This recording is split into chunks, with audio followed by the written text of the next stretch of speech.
right, Four ladies, major I'm red gonna ruffle some flags feathers with men this see in one. But here are women. 4 major red flags that all men notice in women. Let's go. Number 1, non-reciprocal energy. You hear a lot of women in the dating market saying when the right man comes along, you will not have to try. And although it's true that you won't have to try too hard, there's a difference between not trying too hard and not trying at all. You don't have to be thirsty. You don't have to come off desperate, but no man wants to be pursuing a woman that they feel is not giving them the same kind of energy in return. Number 2, unrealistic financial expectations. Somewhere in the modern dating market, we have communicated to women that it is totally acceptable to expect a man to pay for their hair or their nails for a first date, or to even go as far as to ask a man they barely even know to help them with their bills. Feeling entitled to lavish treatment or financial assistance from a man that you barely even know that's still trying to get to know you is an extremely unrealistic expectation. And social media has done a really bad job of making modern women think that that behavior is normal. Let me be clear. There's nothing wrong with wanting a man who's financially solid, but no man wants to feel like they're your walking ATM.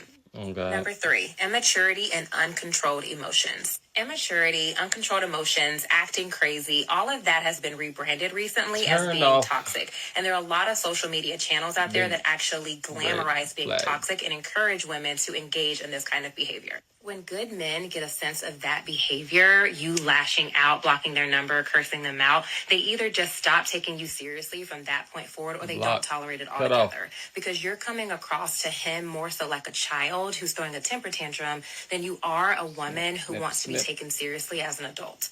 Number 4, probably the most controversial one of all, being too masculine. A lot of women will shy away from being feminine now because of the negative connotation that's associated with that in modern society. Whether you like it or not, the reality is that men like feminine women. Now, this is the part in the story where a lot of women will say, well, it takes the right man to bring out that feminine energy. Although I do think that there are some points of that are true, overall, I don't really agree with that. I think that as a woman, you either embrace your feminine energy and you walk in that, or you just haven't tapped into it. There are so many women in the modern dating market who have hardened themselves to steal because of the negative experiences that they've had with men. Blocking your feminine energy is often a defense mechanism for a lot of women so that they don't get hurt in the future. But don't let the experiences of the past turn you bitter. The reality is, ladies, that there are 2 sides to every coin. And if we're going to talk about the bad traits of men, we also have to acknowledge and take accountability for the bad traits we have in ourselves.